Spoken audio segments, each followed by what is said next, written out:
Welcome to session 3B on risky drivers and fitness to drive.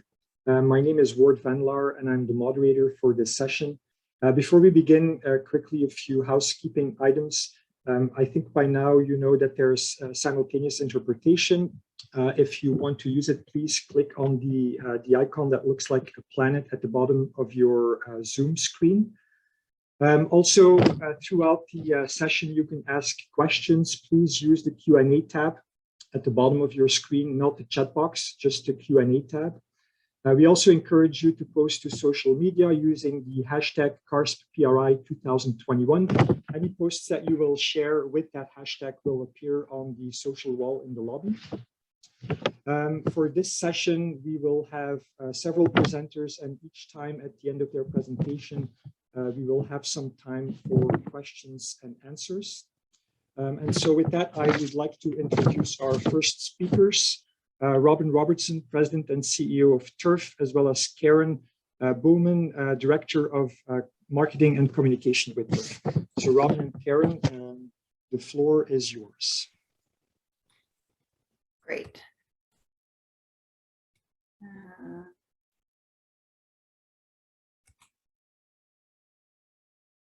Just 1 second, I'll put it in slideshow. Okay, there we go. So thank you everyone for joining us. Thank you, Ward, for moderating the session, and CARSP and PRI for making it possible for Karen and I to present. We're going to spend a little bit of time talking about a distracted driving pilot program for offenders that we did in partnership with Victoria Police Service out in BC.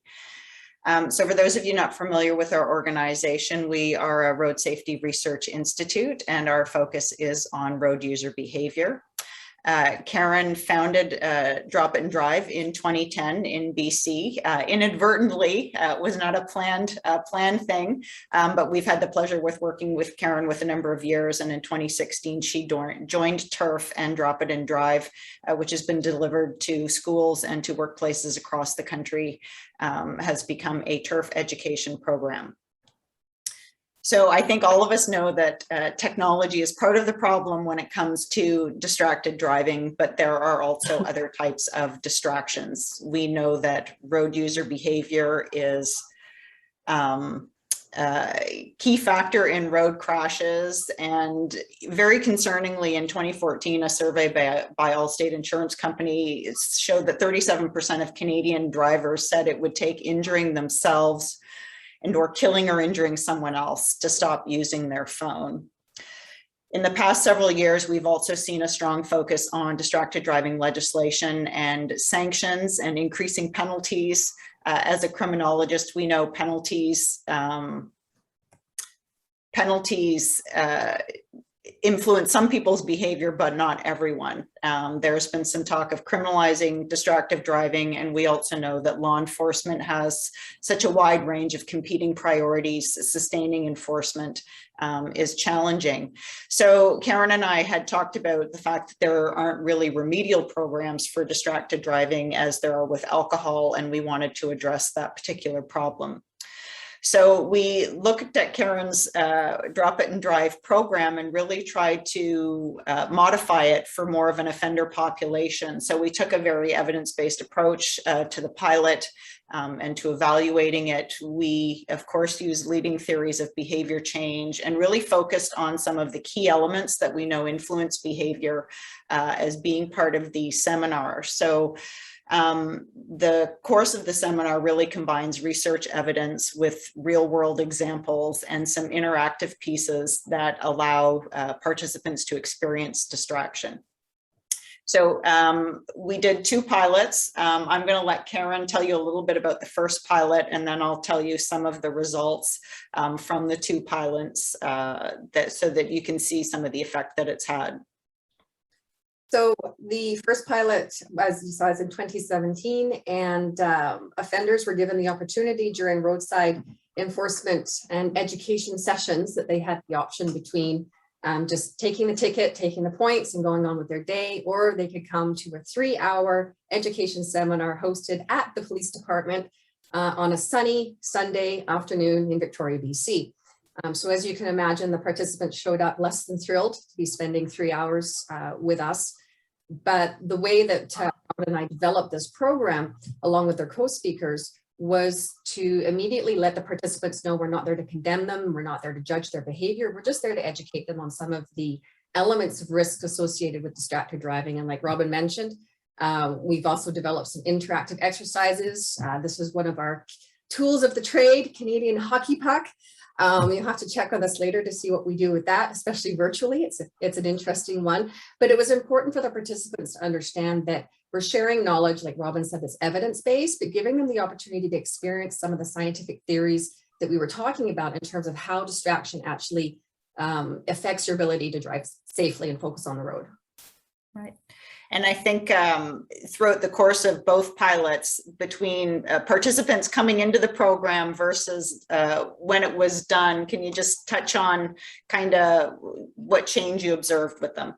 Well, probably the most obvious change was the physical one, from being in the room sitting like this and looking very unhappy, to once they realized through how we started the session with a Q&A that we were genuinely interested in what they were experiencing, what was going through their mind when they made the decision in that moment to engage in the distracting behavior. And then once they started to learn some of the scientific concepts and most importantly, engage in those hands-on exercises and experience it for themselves, we started to notice that people becoming more and more engaged. So in the first break, we had a handful of people come up and chat with us. By the second break, we had more than half the class come up and chat with us. And then they became really engaged in talking with each other as well about different ways that they could better recognize the temptations they're facing while driving and how they can overcome those. So we went from having a very, I would say, hostile audience at the beginning to an extremely engaged audience at the end, which was ideal. And most of them talked about how they couldn't wait to get home to share the information with their families.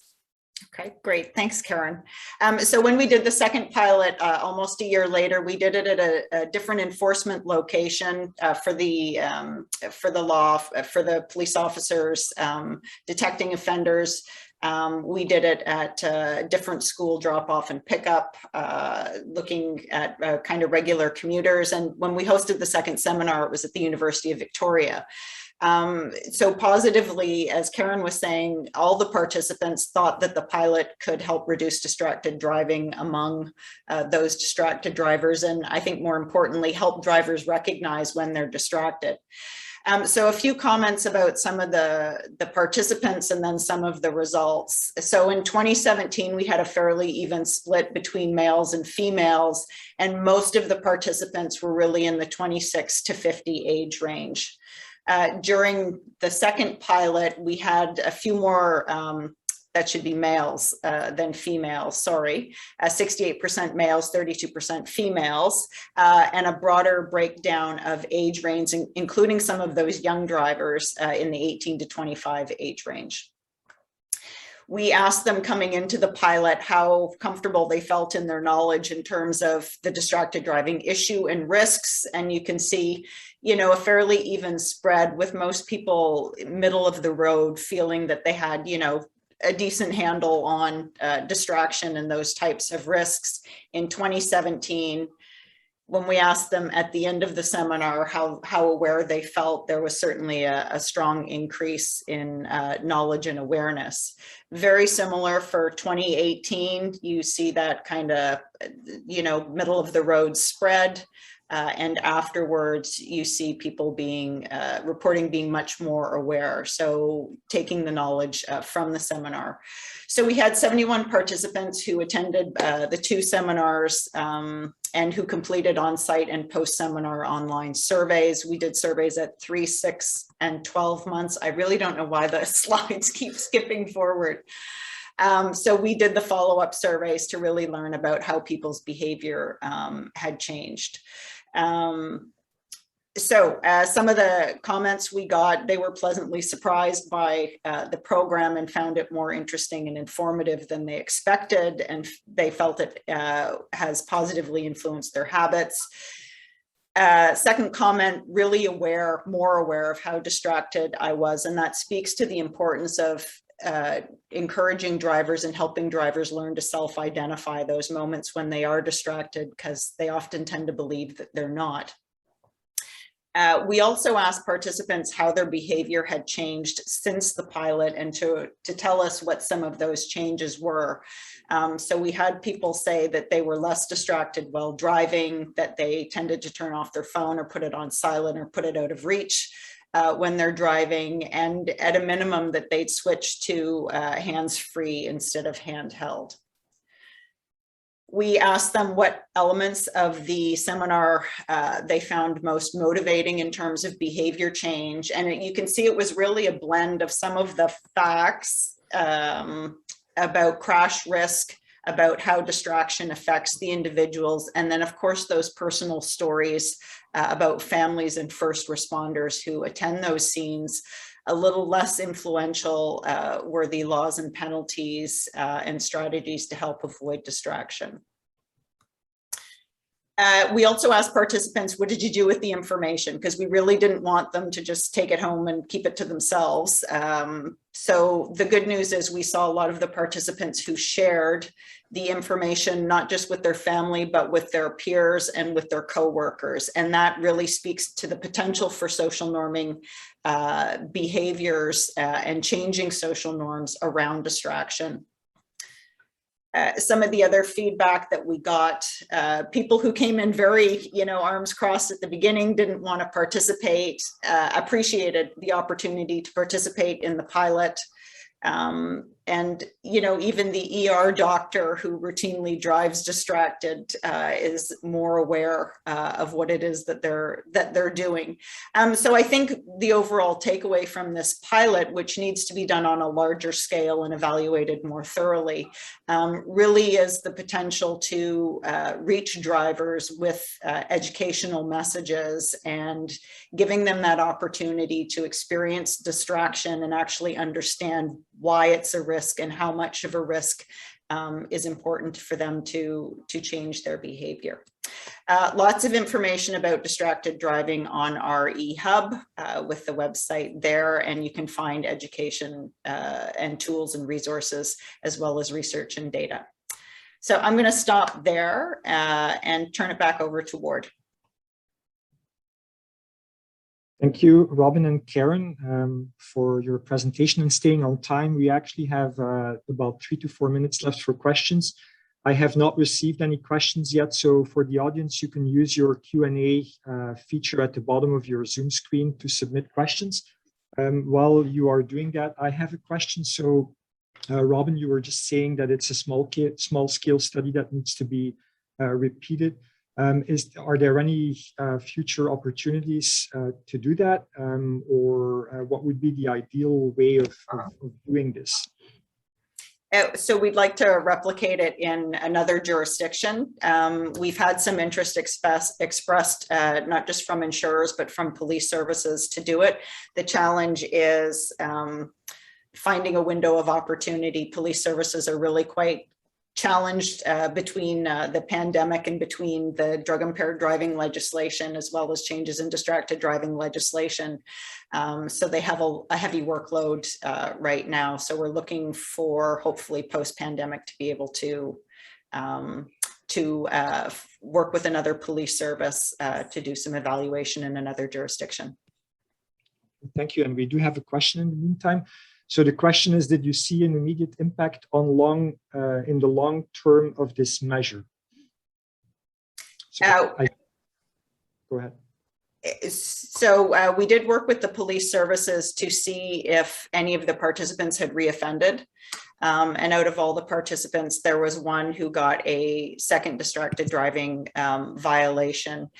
So in the first 12 months following the seminar, we know that other than that one individual, there was not subsequent tickets for distracted driving. And other than the survey outcomes in terms of self-reported behaviors, that's what we have in terms of long-term impact. And Ward, it needs to be done on a larger scale. Oh, sorry, Robin.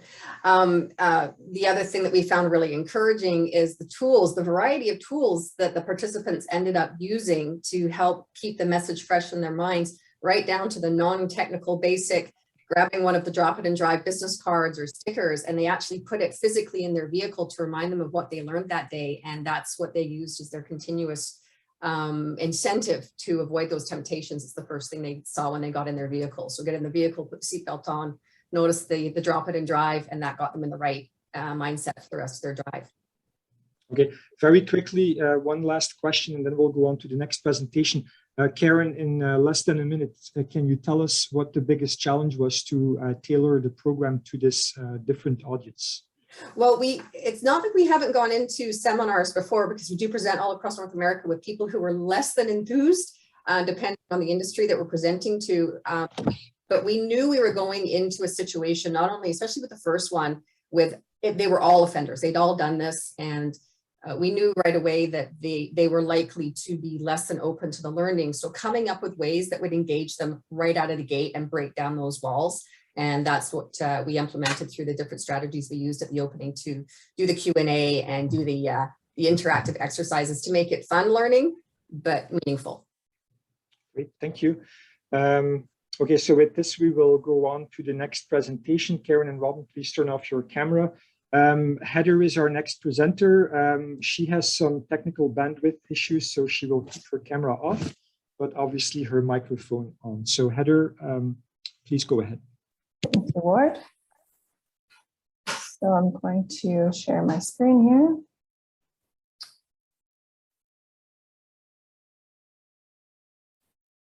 Okay, great. Oh, like Robin said, it seems to randomly skip a couple slides, but I think we should be okay here. So hello, everyone. My name is Heather Woods-Fry, and I am with the Traffic Injury Research Foundation. And today I'll be talking to you about trends in distracted driving. So distraction is hands down one of the most serious issues in road safety. And in some Canadian jurisdictions, distraction-related fatalities have exceeded impaired driving fatalities.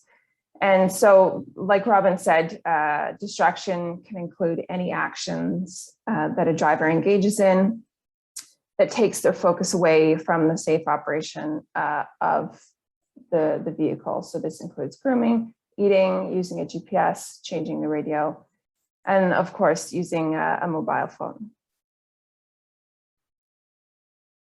So to talk about the trends in distracted driving, I'll be using data from TURF's National Fatality Database.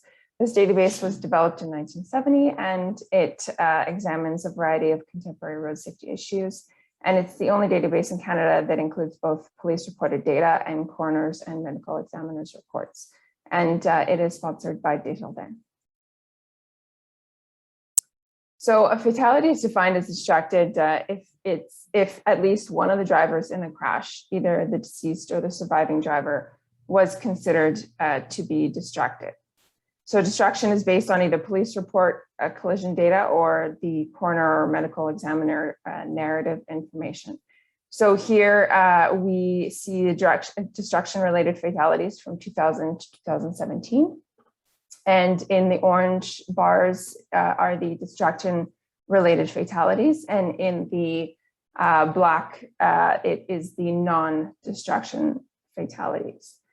So we see the distraction-related fatalities gradually increased from 343 in 2000 to 348 in 2012, and it fell to a low of 267 in 2014, and it rose to about 315 in 2017. So we see this general fluctuation over the years, but on the other hand, there's been a fairly steady decline in non-distraction related fatalities, which is in contrast to this fluctuating distraction related fatalities.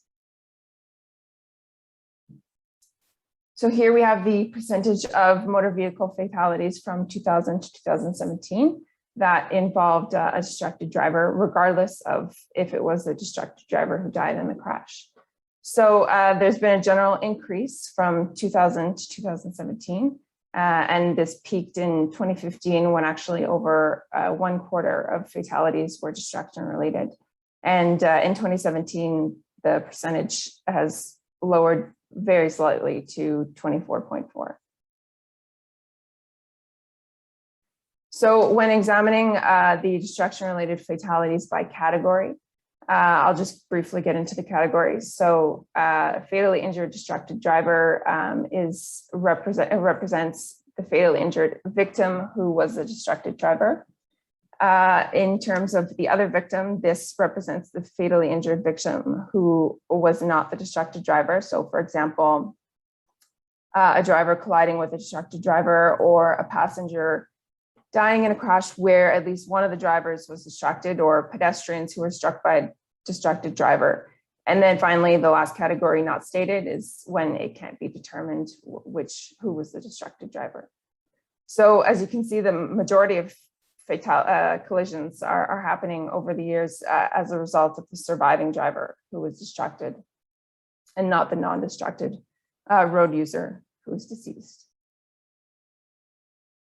In terms of gender, if there were more fatally injured female drivers who were distracted compared to males. And in terms of age, both the youngest and oldest age group were the most likely to have been distracted. In terms of crash characteristics, we see that during the time of day that there were the most distraction-related fatalities were throughout the workday. But if you can see that the highest is actually at noon to 2:59 p.m., where 30.6% of distraction-related fatalities happened. And next to this, 3 p.m. to 5:59 p.m., and then 9 a.m. to 11:59 a.m. In terms of the day of the week, the distraction-related fatalities were most common on Mondays and Thursdays, and there was a steady decrease until the weekend, where fewer distraction-related fatalities happened. So in summary, the distracted driving fatalities display different pattern than other types of collisions. And specifically, they don't occur at the same time of day or the same day of the week as alcohol-related collisions. And also throughout this period from 2000 to 2017, there's been consistently more distraction-related fatalities resulting from the surviving driver being distracted. So this is unlike alcohol-impaired drivers, because distracted drivers more often kill other road users in a crash instead of themselves as the impaired driver.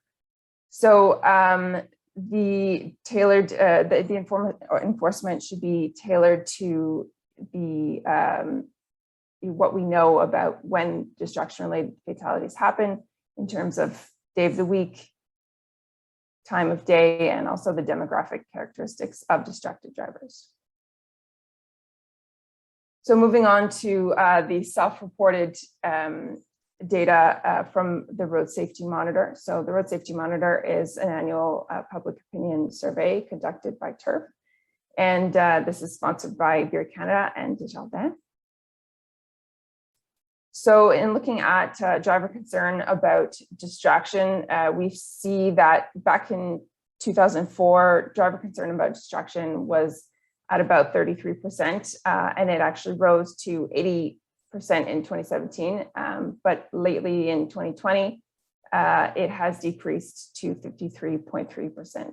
And so in terms of the concern about the specific issues, we see that concern about cell phone use has actually also declined a fair bit, from 76.4 in 2017 to 68.9 in 2020. And similarly, concern about texting and driving has also decreased slightly to 78.5 in 2020.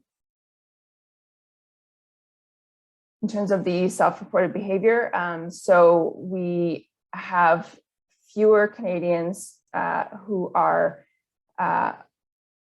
report talking on hands-free phones while driving, but we have, the handheld phone while driving, but we have more Canadians reporting talking on hands-free phone while driving. And then there's also been a significant increase in the percentage of respondents who reported they texted while driving in 2020.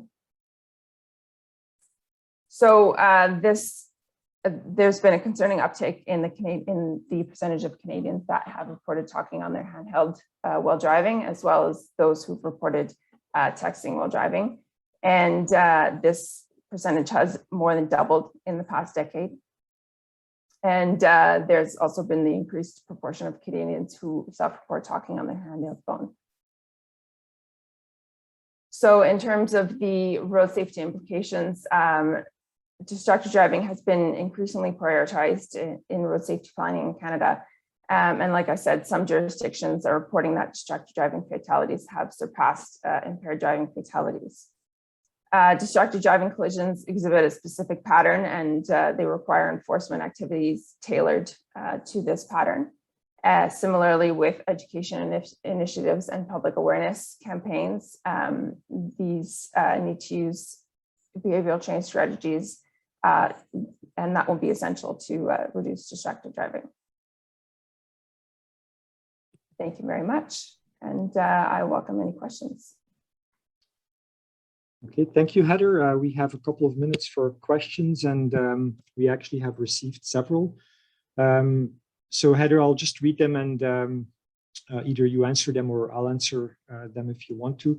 The first one is an easy one. Is outside distraction considered in the classification of our TURF National Fatality Database when we talk about distracted driving? Yes, it is. I said it was an easy question. Yes, you didn't lie. Okay, and then the next one I think is fairly straightforward as well. When distraction in the police or health reported data is pointed out, are other factors discarded? In other words, is distraction conceptualized as a unique cause of the crash? So I'll let you take that one, Ward. Yeah, so I think with our fatality database, we can never with 100% certainty say that distraction was the only cause of a crash. When a crash happens, it's often several factors that play a role. For example, when you look at people drinking and driving, they often also speed or they're not wearing their seatbelt. So it becomes really difficult to tease out one particular cause or to claim that an accident was caused by just one particular factor. Having said that, all of the TURF national fatality data are basically based on an investigation of coroners or medical examiners, which means that there is a high validity that if the coroner says distraction was the cause, there's a high validity that that was at least the main cause, not necessarily the only cause. And then we have a third question, and I think we still have time for that. So distraction became an offense in mid to late 2000s. How is distraction determined, reported prior to it being an offense? Heather, either you or I can answer that question. I'll hand that off to you. Okay, so despite the fact that there's always changes happening, like for example, something becoming an offense before it wasn't, the data that we've collected with our national fatality database going back to the 70s, even before certain things were offenses, because it was based on an investigation of the coroner and the police, distraction would already have been captured long before that.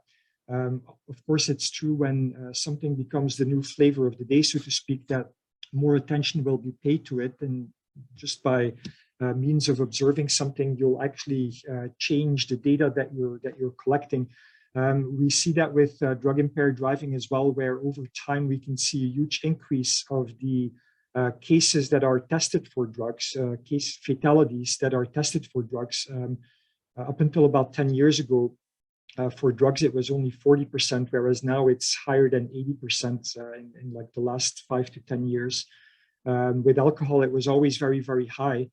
So with distraction, I think it can be argued that there's probably something similar going on there, where certainly in the last couple of years or in the last decade, more attention has been paid to it. Okay, so with that, we're a little bit ahead of schedule, which is great. So Heather, I'm going to ask you to mute your microphone, and I will introduce our third speaker, Sarah Krasniak, who's with Western University of Ontario. So Sarah, please turn on your camera and your microphone, and the floor is yours. Thank you.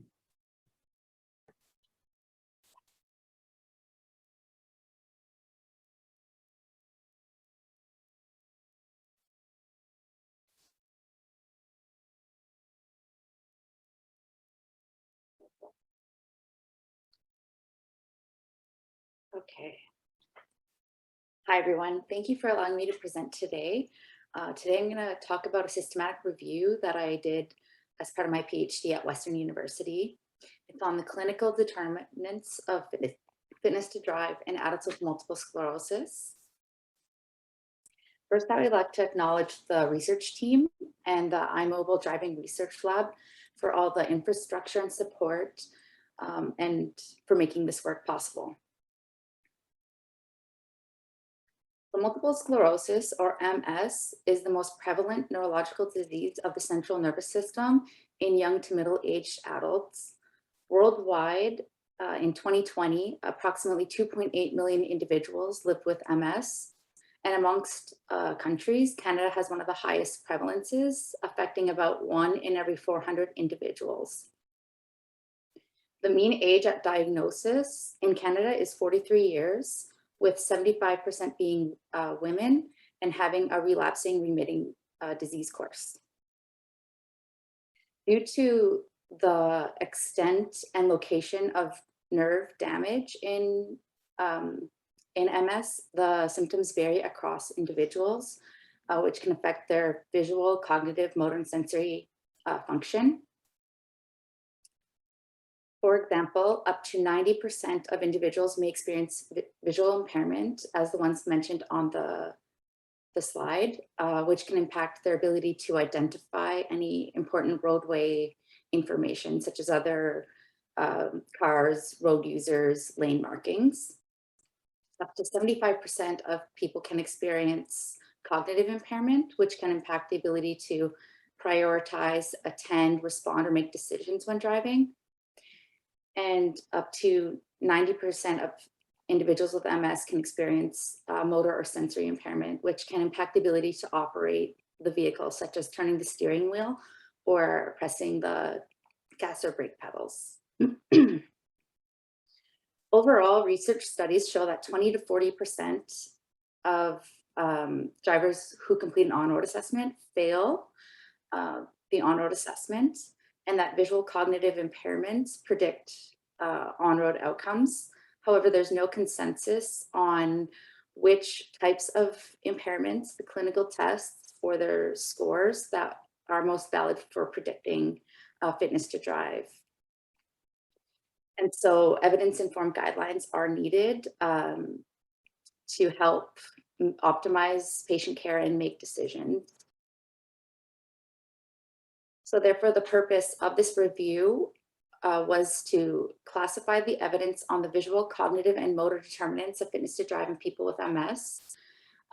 We used the 2017 American Academy of Neurology guidelines, and the classification grade is on a 1 to 4 scheme, with class 1 being the highest amount of rigor and class 4 being the lowest. And this is based on internal validity components of research studies. So for example, looking at the research design, if it was a randomized controlled trial or a retrospective design, looking at the number of people that are participating and things like that.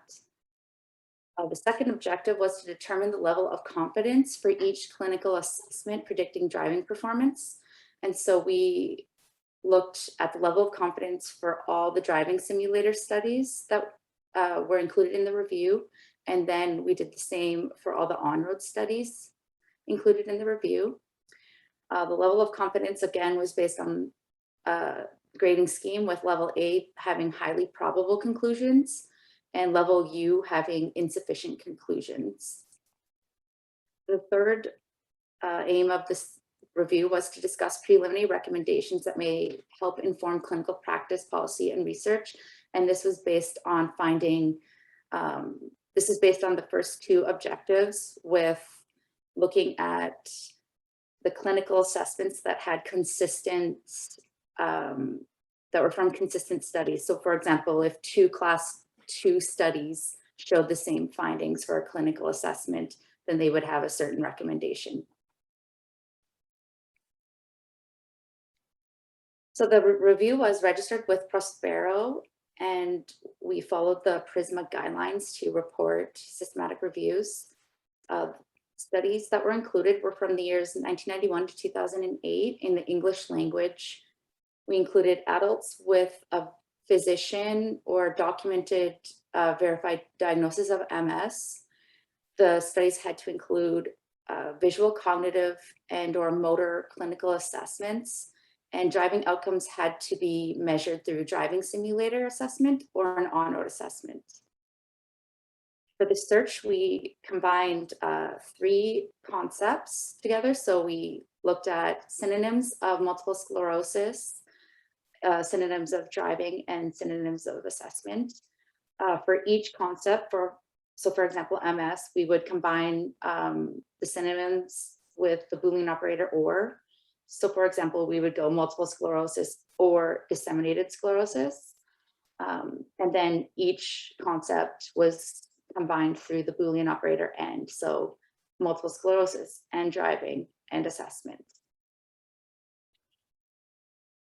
The search databases that we used are listed on the slide, and they're all health and medical related. So we use those to find relevant sources for our review.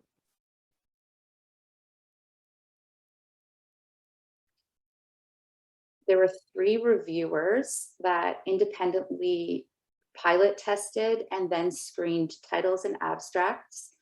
And then of included titles and abstracts, they went through footnote chasing. So that's looking through the references of those articles to see if there's any other relevant sources. And then if there were, going through those title and abstracts to look for relevant information. And then they also did full text articles. For selections, we originally looked at percent agreement, so how many agreed with including or excluding the source, and then we calculated inter-rater reliability. Any discrepancies were resolved through rescreening the sources and coming to a consensus, and if consensus was not obtained, we would go to a third party to make a decision on whether to include or exclude the source. So for data extraction, the reviewers independently extracted the information on the screen. So authors, funding, design, sample characteristics, clinical assessments, driving outcomes, and key findings, as well as they independently appraised the studies. So they looked at they classified the evidence, determined the level of confidence, and made recommendations based on the American Academy of Neurology guidelines. Similar to the screening process for proceeding on to other portions of the review, reviewers had to have 100% agreement on all decisions and extracted data that they did. For reporting, we did a qualitative synthesis. So that just means we summarized the data for driving simulator studies first and then on-road studies. We didn't conduct any meta-analyses. Results showed that the database searches obtained 1,148 records. When removing duplicates, there were 710 titles and abstracts. And then we included 20, or there are 20 full texts. We included 15 of them. 6 were driving simulator studies and 9 were on-road studies. And overall, reviewer screens obtained substantial to perfect agreement. Studies were published between the years 2001 and 2007, and they took place in the United States, Canada, Belgium, England, Germany, or Spain. Across all studies, the participants on average, there were about 42 on average in the studies, so there's small sample sizes. with a mean age of 45.5 years, and most were women with a relapsing remitting diagnosis with low to moderate physical disability. For driving simulator studies, we found 6 studies. 2 of them had a class 3 and 4 had class 4. So the class 3 would provide possible conclusions and class 4 is insufficient conclusions. For the level of confidence, across the 6 studies, we found 24 clinical assessments, and of those 24, 4 of them had possible conclusions. So they possibly predicted or possibly did not predict driving performance on a simulator. The other 20, there was insufficient information, so no recommendations could be made. And overall, the PACE auditory serial addition test, which is the test of auditory information processing, possibly predicts driving simulator performance in drivers with multiple sclerosis. And these, all the clinical assessments that were used in these studies are on the handout. I can share it in the chat after. They're also uploaded onto my profile on FeedLoop.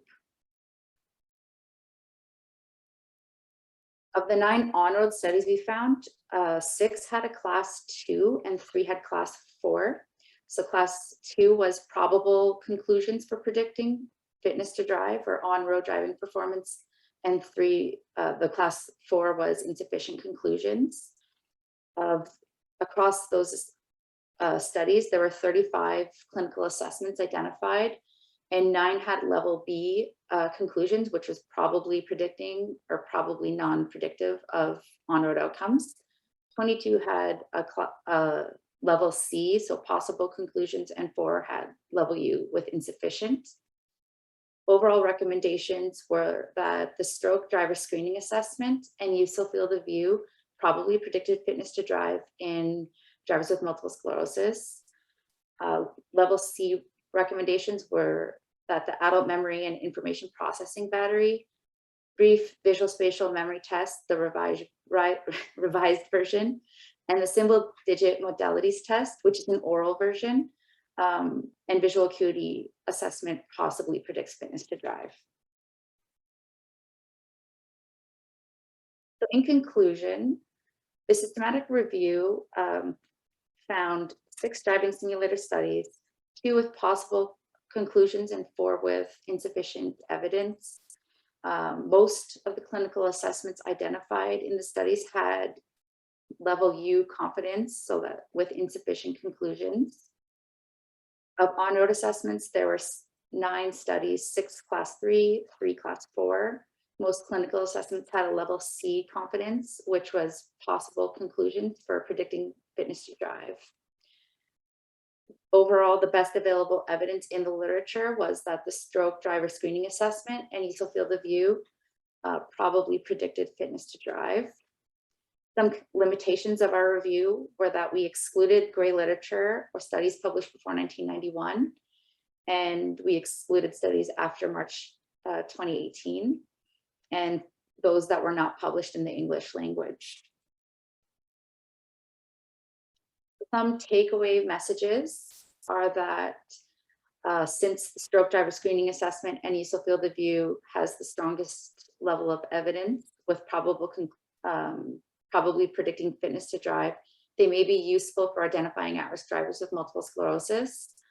However, since both driving simulator and on-road assessment studies showed between insufficient to possible conclusions, those identified through driving simulator on-road assessments, identified as at risk, should be referred to complete a comprehensive driving evaluation.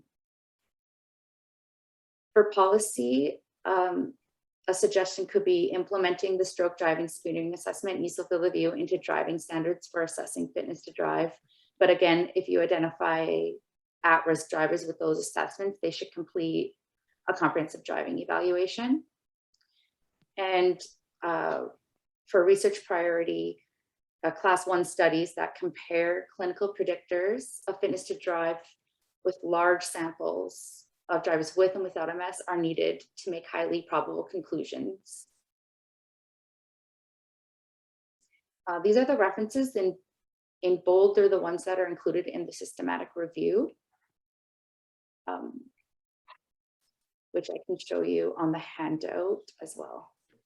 Thank you very much. Thank you, Sarah. We have almost used up our 15 minutes. There's no questions that I received, but as the moderator, I can decide what I want to do. And I'm going to ask you one quick question, Sure. but answer it as succinctly as you can, and then we'll move on to the next speaker.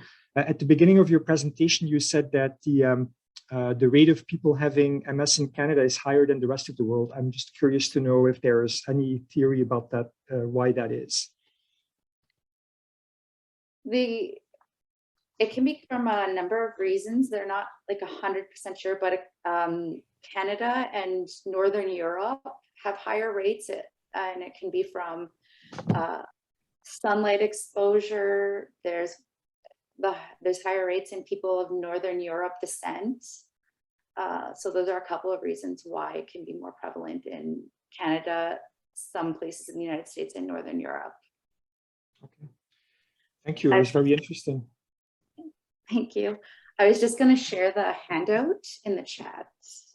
Okay, great. And then if you can please turn off your camera.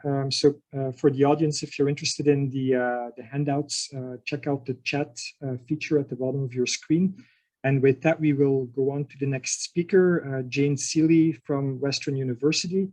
Jane, if you can please turn on your camera and your microphone, the floor is yours.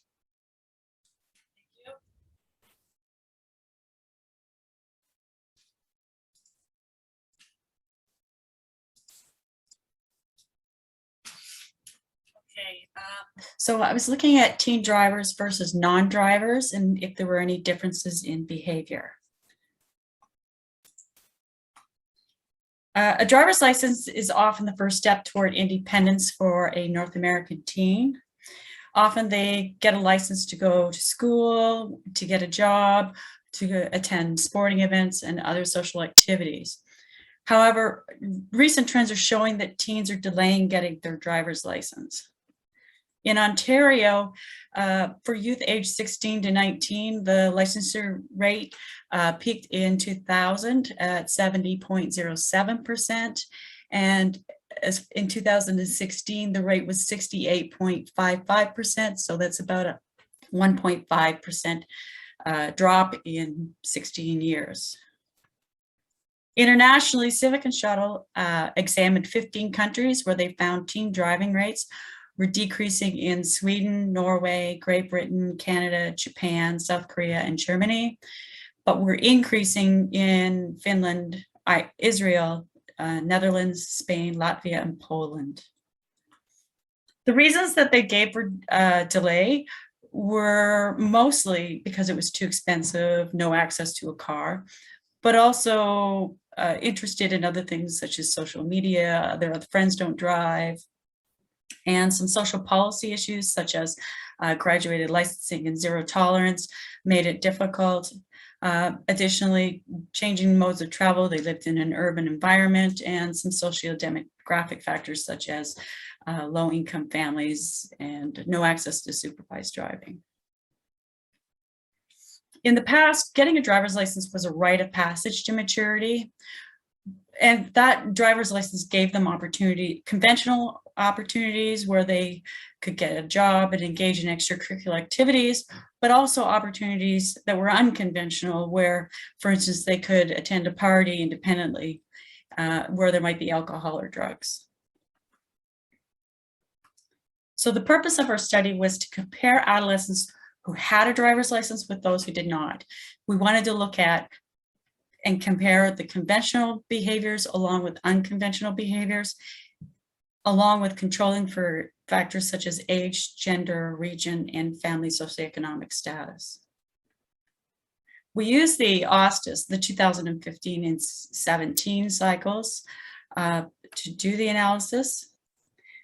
The analyses were conducted in Stata, and the weighted sample size were used for reporting percentages, along with missing data being excluded. The sample we had ended up, the subsample was 3,534 students aged 16 to 19 who answered all the questions. For the conventional behaviors, we looked at factors such as school connectedness, employment, physical activity, and sleep. And unconventional behaviors examined were tobacco use, alcohol use, cannabis, screen time, and antisocial behaviors. Control variables were age, sex, region, and family SES. So for our sample, we had a 67.97% rate of licensure for the teens. Comparing that with MTOs was 68.55%, so the samples were relatively similar. Majority of the youth obtained their license by the time they were 17. Similarly, males had a slightly larger licensure rate, but they both similarly got their license around the same age. There was some significant differences between region. So those in the GTA, there was only a 54% licensure rate as compared to the North, which was 79%. So as a result, we divided the region from GTA to non-GTA for analysis. Family SES, majority reported an average family SES rating with not many differences, although drivers tended to have on the higher range. For conventional behaviors, all of the conventional variables were significantly associated with licensure status except for physical activity, where clearly working had an 82% report rate, so it was higher. For the unconventional behaviors, all of the behaviors were significantly associated with the exclusion of antisocial behaviors. And tobacco use and binge drinking had the highest with 79%. Additionally, hazardous drinking had a high rate of 76%.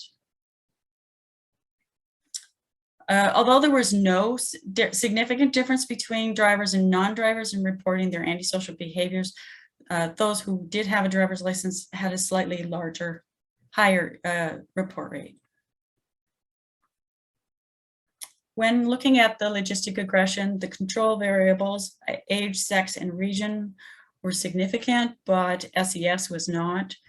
Region was particularly high for an odds ratio of 2.14. The conventional behaviors, academic performance, school connectedness, and employment were significant, with employment having the highest odds ratio of 3.23. Unconventional behaviors, the only unconventional behaviors that were significant were alcohol and binge drinking, and nothing else. In conclusion, the youths who were older, male, and not living in the GTA were more likely to obtain their license, and license status was often associated with the conventional behaviors, including academic achievement, school connectedness, and employment. Alcohol and binge drinking were associated with having a license, but no other unconventional behaviors were. A driver's license could provide youth opportunities for conventional behaviors associated with education and school connectedness, but also the independence could offer the youth unsupervised social opportunities to drink and binge drink. The limitations were that it was the OSIS is cross-sectional and self-report. However, our sample was similar with MTOs, and so we feel comfortable with that rate. And the OSIS, in comparison to other telephone surveys, has a quite high response rate. Thank you. Thank you, Jane. I encourage the audience, if you have questions, please submit it in the Q&A box at the bottom of your screen. I have not received a question yet, but I have one for you, Jane. I think this is very important research to get a handle on what's going on with the licensing rates. but I wanted to get your thoughts on how to view that in light of the need for more safer micro options to move around safely in a city that are smart, that are compact, that don't require many cars on the road. I didn't get any of that. You were blurring. Okay, I'll try again. Okay. Do you hear me now? Yes, I do. Okay. So my question was, and for the audience, I encourage you to submit your questions in the Q&A box if you have any. We have one in the meantime, but I'll repeat my question anyway. So I think it's very important what you're studying, but I wanted to know your thoughts about how this fits in with the need for better, more safer micro-mobility options so that we can get fewer cars on the road and more people moving around in smart and compact, efficient cities. Well, clearly in the GTA, they had a real smaller sample that was willing to get a driver's license. So they're using, either they don't have a need for having a car where they use public transit or other sorts of transportation, bicycle or what have you. But also in these situations, the youth often reported that they had Facebook or they had other social media, that they didn't need to drive and get around. The school activities and sports activities, it's challenging in that environment, but in a city, it's as it becomes more public transit oriented, although I'm not sure what's going to happen with COVID on that level. They tend to clearly don't have the need, where if you're in the north, they don't have public transit. So they have a definite need to use a car. Recently, I've noticed some in the rural areas, they have more options for youth. I mean, if you don't have a car in the rural areas, you don't have a way of getting around unless you can get a ride. But I have seen some more options for public transit in the country. That would be my only thoughts on, some point they're going to want to do the same activities. It's just whether and how they get there. Okay, thank you. And we did get a question in the meantime. I hope you can still hear me because I'm not muted. So to what extent is access to public transport, to what extent could that delay access to driving, to a driving license? Well, I mean, there's a certain attitude that we hear that youth in, say, Toronto just don't need a driver's license. It's expensive. They have school, they have education to pay for. If they don't have to go and pay for gas and insurance and all these other things, then they're farther ahead. So the need is not as important for them to have a driver's license. So barriers, it's mostly like they cited things like social policy, so administrator driver's license and having to do all those extra steps. I mean, for a lot of people, the biggest challenge is the insurance. Great, thank you. So with that, we'll move on to the last presentation. So Jane, if you can please turn off your camera. Yeah. And I will invite Evelyn to turn on hers and her microphone as well. So Evelyn Vangelis is a professor of the University of Western Ontario, and she's our last speaker today. Evelyn, the floor is yours.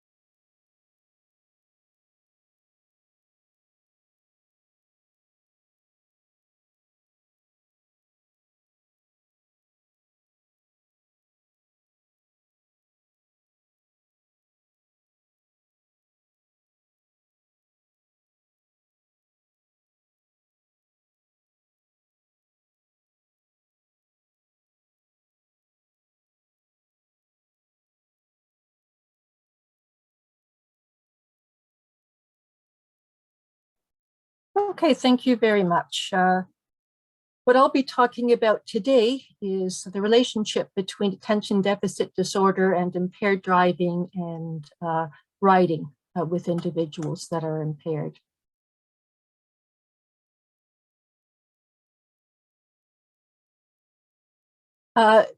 The reason why attention deficit disorder is of interest is that it's a neurodevelopmental disorder which can persist into adolescence and adulthood. And it has a range of symptoms related to inattention and hyperactivity that could affect driving. It also has significant influence on executive functioning and development, which can also affect driving. So, but attention deficit disorder is also found to co-occur with a number of other disorders, some of which would be other externalizing disorders such as oppositional defiant disorder, conduct disorder, and so on. Now, when we look at data for crashes of individuals that have ADHD, generally studies find higher crash rates, but not all of them. There are many methodological problems to the studies that have examined people with ADHD and crash rates. And quite often they do not control for other externalizing problems, as we talked about, such as conduct disorder, oppositional defiant disorder. A review that was done where other types of antisocial personality behaviors, externalizing behaviors were controlled, was found to partially or fully explain driving-related outcomes. Interestingly, there is rather limited research looking at ADHD, drugs, and driving. There's some work that has looked at drinking and driving and amongst ADHD adults, but really nothing that has looked until recently has looked at drugs and driving. So the purpose of our study is to examine the relationship among self-reported screening measure of ADHD, other externalizing behaviors, and drug use related outcomes in a provincially representative sample of high school students living in Ontario. And I think it's important for me to identify that this is a self-reported a survey that is done with adolescents. So it uses a screener. So it's not a comprehensive clinical examination. It only has a small series of questions on ADHD behavior. The data that we used comes from the Ontario Student Drug Use and Health Survey, which is a cross-sectional anonymous survey of done in class of students, grades 7 to 12.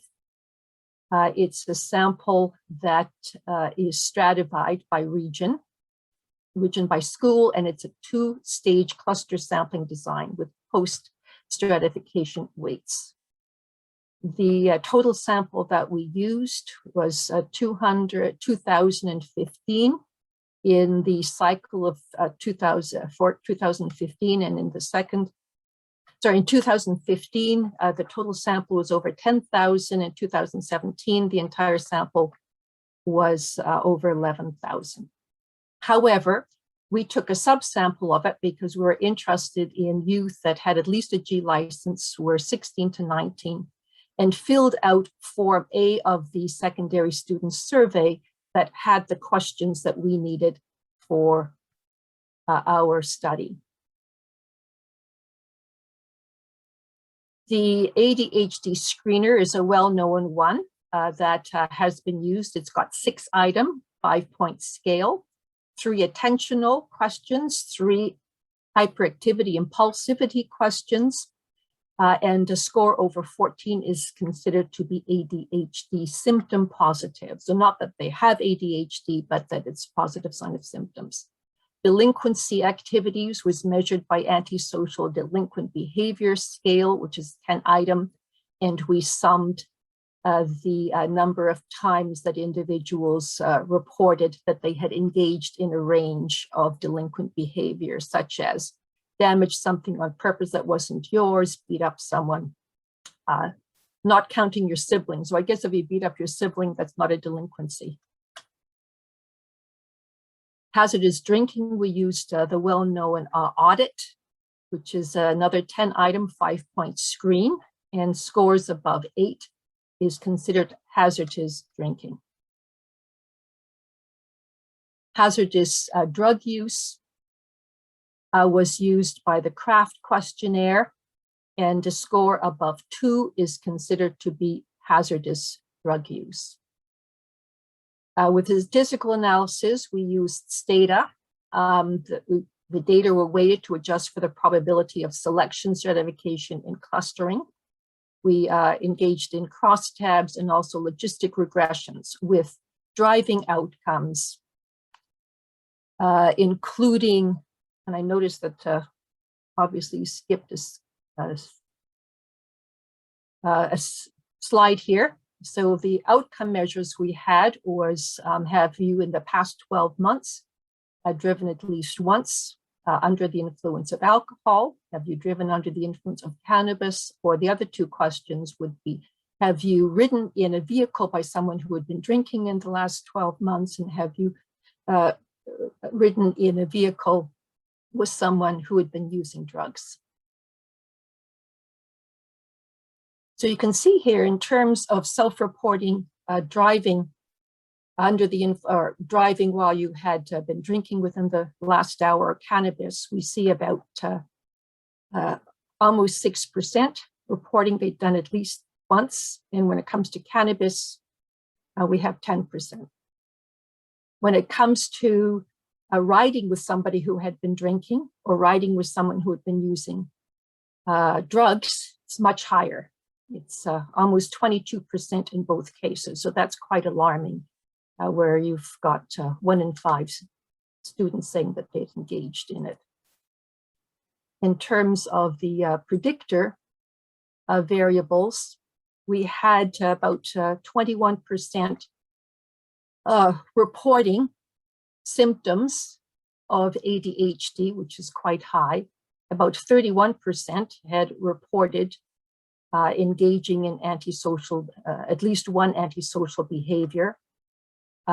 We have about 26% that screen positively for hazardous alcohol use, and about 21% screening positively for drug use.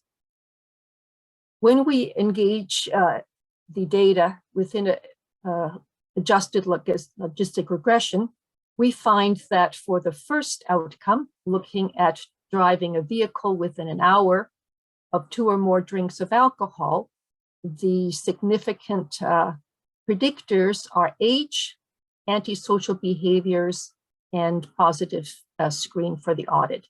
Do notice that ADHD screener in and of itself does not at all predict in engaging in driving after using alcohol. When we examine the second outcome, which is looking at predictors of driving a vehicle within an hour of using marijuana, we have a very similar type of pattern where age is predictive, as is antisocial behavior. The audit, which examines hazardous drinking, is, and a very high odds ratio of those individuals that report hazardous drug use also show high odds of engaging in driving after marijuana use. When we examine riding with individuals who had been drinking, age no longer is significant, but antisocial behaviors are, and the Kraft is. And the final outcome we examined was looking at predictors of riding in a vehicle with a driver who had been using drugs. And again, age is not a predictor, but hazardous alcohol use and hazardous drug use both are predictors. So to conclude, we find that almost 6% of students do self-report driving at least once after alcohol use within the past year, and that number increases to 10% of students who reported engaging in cannabis use at least once, and driving driving after using cannabis with at least once within the past year. Over 1/5 self-reported riding at least once with a driver who had been drinking or used another drug, And we also find that for all 4 measured outcome, positive ADHD symptom screener was not associated with the outcomes. Predictors of high-risk driving-related outcomes did show that externalizing behaviors, meaning self-reporting delinquent behaviors, and hazardous alcohol and drug use were the prime ones. Those who reported engaging in delinquent antisocial behaviors and hazardous alcohol and drug use had significantly higher odds of engaging in high-risk driving outcomes. Within that context, I think it's important for us to be really thinking that mental health interventions need to be considered for youth with externalizing problems of delinquency and hazardous and alcohol use, as clearly these behaviors have consequences for road safety. In terms of limitations, as Jane had said before, the OSTIS is a self-reported survey, so we can have under and over reporting. Screeners were also used. These are not clinical assessments, these are screeners. And the OSTIS also is cross-sectional, so we cannot make any causal inferences. Thank you. Thank you, Evelyn, for your presentation. We have one question that I received, and we obviously have some time left for questions. We also have a statement. So the statement is, thank you, will do. It is great to see you again. So Evelyn, someone is really happy to see you again and will do something for you. I'll tell you the name of that person after the session.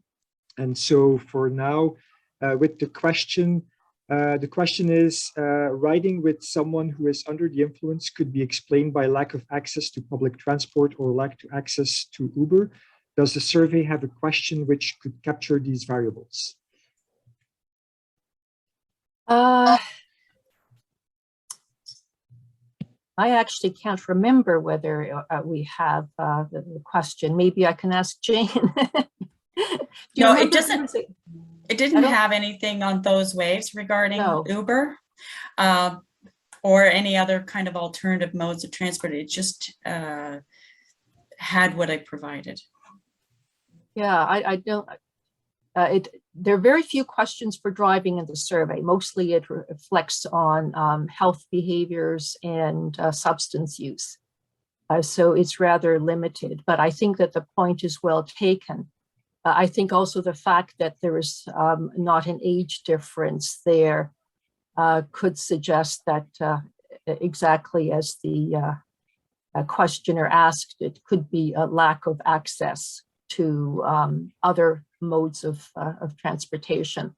That said, though, to me, it's still concerning. That says to me that there is a high amount of substance use and individuals are engaging in driving or riding with others that have been using substances and that could well be impaired under the influences of these substances. Thank you. We have time for one last question. So, Evelyn, I wanted to ask you, my knowledge, and I may not have everything in my head that I should have in my head to draw my conclusions, but the research that I know about ADHD is it mainly, I think it's mainly focused on young drivers. Is it a valid hypothesis to say that perhaps there's a lot of adults that have gone undiagnosed with ADHD and that may have similar needs? And if that's a valid hypothesis, then where are we with research on that? Well, as a matter of fact, I did examine that looking at the monitor, which is CAMH's survey for adults. And what you do find is that certainly there's a much higher level of individuals identifying and endorsing symptoms than have been diagnosed. And there's a very strong age bias to it, that the older the individuals, the less likely they were to indicate that they have been diagnosed with it. Currently, ADHD has become an issue looking at adulthood. Previously, there was a question of whether it even existed in adulthood. So it's become a far more of an issue of concern, and individuals now at older ages are going in for assessments and for diagnosis. our study with the monitor also did not find that ADHD symptoms did not specifically predict negative sequelae in terms of driving, either in terms of charges or engaging in impaired driving or in terms of collision rates. So we didn't find that either. But if you look at clinical samples are more likely to find positive results with risky driving and collision rates. Okay. Thank you, Evelyn, and thank you to all of our speakers. We are pretty much on time. Thank you, audience. At any time, we were anywhere between 45 to 51 participants. So thank you for joining us. If you have follow-up questions, you can reach all of the speakers through the feed loop system. This is the end of this session. Thank you. Bye-bye.